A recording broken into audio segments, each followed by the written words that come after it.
大家好，我哋係奧利嘅開發團隊，我係阿南，我係 Stanley，我哋係科大嘅研發團隊嚟嘅。今日咧，我哋就介紹呢隻熱瑜伽眼罩。大家有冇諗過，其實眼都要做運動嘅咧？咁其實眼做運動點做咧？眼其實係一個好容易受傷嘅器官嚟嘅。我哋可以保持眼球嘅組織有彈性，其實可以防止好多眼睛嘅疾病嘅。或者我哋再近啲咁樣講啦，做多啲運動，其實仲可以改善到你嘅淚水分泌，咁就可以解決到以下幾個問題啦。打開你平時睇嘢覺得鬆郁矇，其實係咪淨係因為老花咧？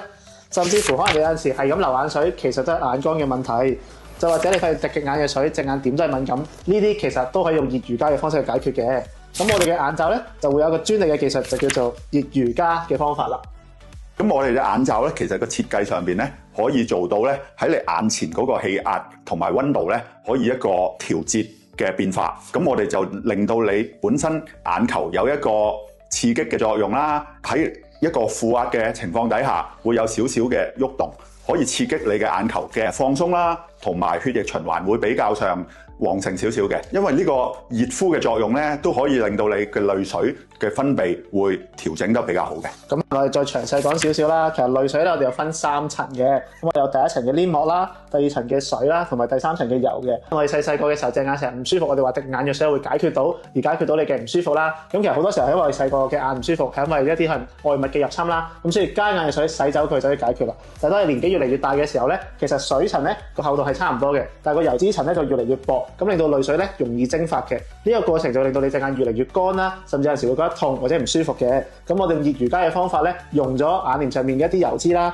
咁咧我哋其實隻眼呢個油脂層嘅分泌咧係靠板簾線一啲喺眼簾入邊嘅組織嘅。咁我哋其實啲油出唔到嚟嘅時候，甚至會可以 block 咗入邊啦。用個熱瑜伽嘅技術加熱溶解咗之後，再加埋負壓嘅方法吸出嚟，將一個油脂喺呢個板簾線度通出嚟。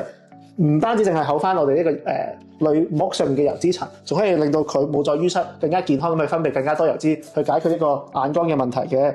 咁其實我哋嘅數據咧都睇到嘅，好多可能一開頭淚水分泌比較 marginal 嘅人啦，甚至接近一啲嚴重眼光嘅情況咧，戴完咧都可以改善翻，去分泌翻足夠嘅眼水。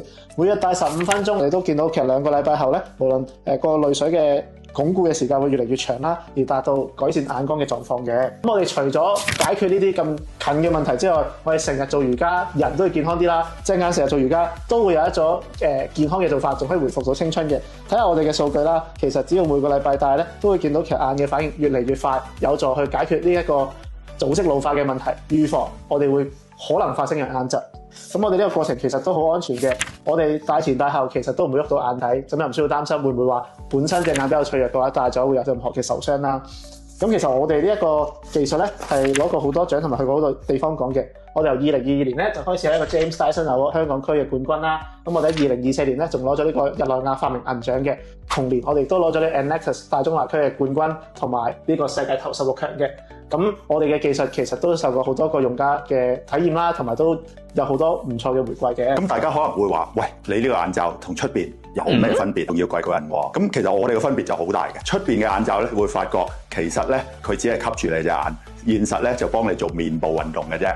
咁我哋呢個熱瑜伽運動咧就可以幫你眼球得到鬆弛啦，根據呢個負壓同埋熱敷嘅感覺，可以幫到你隻眼睛嘅組織保持彈性。第二嘅就係話，咦，咁我出邊有啲10蚊塊熱敷嘅，咁都醫生話可以幫到眼乾啦，咁點解要買呢個呢？咁其實呢個都可以幫到你熱敷，但係幫到你熱敷之餘呢，喺你板簾線出口嗰度，其實敷完之後，就算啲油脂污垢係俾你溶咗，吸唔到出嚟都係冇用嘅。咁我哋呢個眼罩呢，嗰個設計呢，就可以幫你將啲污垢吸咗出嚟，跟眼淚水走咗，咁你嗰隻眼睛就會比較保持滋潤㗎啦。甚至你每日用一次一塊咁嘅熱敷，我哋用多過1年，我哋已經平過佢啦。咁所以其實我哋喺長遠計一個長期保障健康嘅情況下，我哋一個比較經濟實惠嘅方法嘅。